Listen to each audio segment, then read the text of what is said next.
Salut, c'est Trado, content de vous retrouver pour la dernière analyse et préparation de la semaine de trading avant 2025. On va commencer comme d'habitude par le CAC 40 qui est sur un mouvement de rebond, hein. Ceux qui ont un biais haussier attendent sans doute que l'on revienne sur les 72,50, 71,90 pour acheter, voire à une zone plus solide qui est 71,80, 71,00, pardon. Il faut noter que la structure a changé. On était dans une structure qui était baissière, qui se manifestait par des pics qui étaient ascendants et des creux, pardon, des pics qui étaient descendants et des creux qui étaient descendants. Depuis la semaine dernière, on a réussi à inscrire des pics ascendants et les creux étant toujours descendants, on est dans une structure qui est neutre à mon avis. À noter également que si vous voulez utiliser plutôt des trades, enfin si vous voulez mettre en place des trades baissiers, la première zone de résistance évidente correspondrait à un retour sur la zone des 75,12, 74,10. J'en profite pour vous dire que vous ne pourrez pas passer d'ordre sur les Turbo 24 parce que les carnets d'ordre sont purgés en préparation de la nouvelle année et d'un retour des turbos pour les prochains mois. Donc vous pouvez déboucler les positions, mais vous ne pouvez pas trader avec les Turbo 24 actuellement, hein, jusqu'à la fin de l'année. À noter également que si vous voulez utiliser les ATR pour positionner vos stops de protection, je vous montre comment il faut le faire, c'est important. Actuellement, l'ATR est à 30,7 average true range, hein, vous le trouvez en cliquant ici, indicateur average true range. Et on a un ATR, je viens de le dire, qui est à 31. Ce qui signifie que si vous voulez spéculer à la hausse en utilisant l'ATR comme stop de protection, on va prendre un exemple, on va dire que vous prenez un stop de protection à 2 ATR, donc vous prenez votre calculatrice et vous prenez le point d'entrée. Imaginons que vous décidez d'acheter maintenant, à 73,60. Donc on a dit la calculatrice, on a dit 73,60 pour le point d'entrée.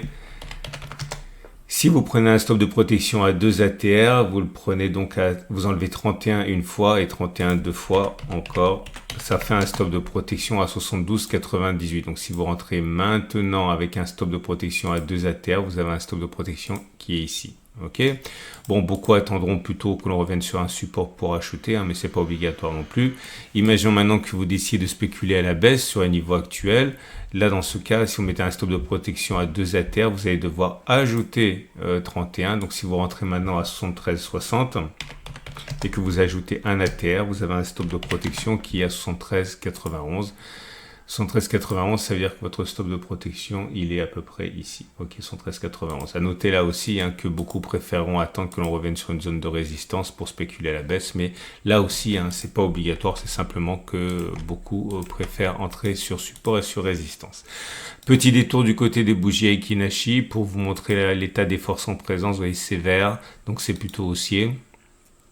Et dernière chose, je ne sais pas si on a un sentiment client à cette heure-ci, mais le sentiment client est actuellement essentiellement long, hein, chez les clients, avec 67% de position longue.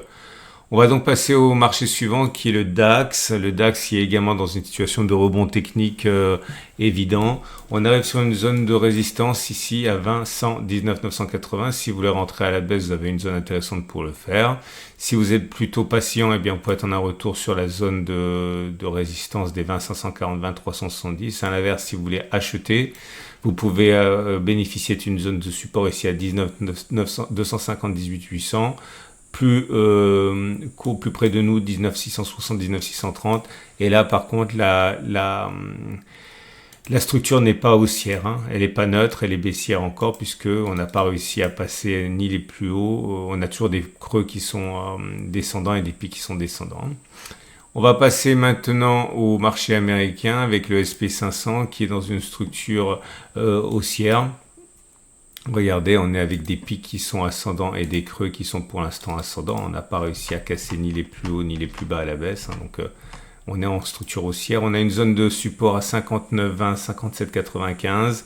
Et la première zone de résistance que je vois, c'est 61,05, 60, 66.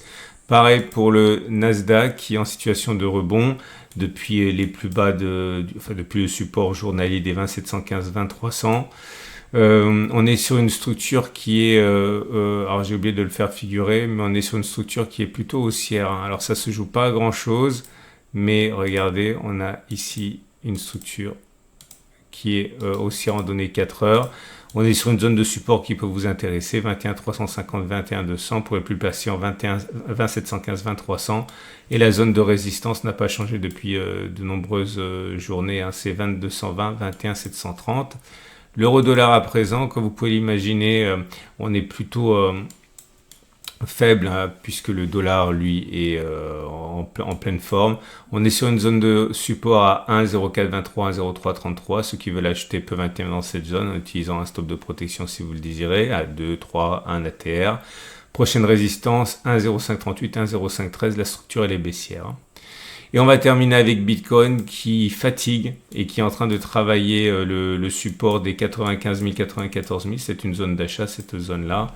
Si vous avez un biais haussier, c'est dans cette zone que vous pourriez intervenir. Si vous avez un biais baissier, vous pouvez viser à 102 000 ou 101 000 pour spéculer à la baisse, voire 108 000, 105 000 si vous êtes patient. À noter qu'à chaque fois, c'est la même chose. Je ne l'ai pas précisé, mais vous le savez bien.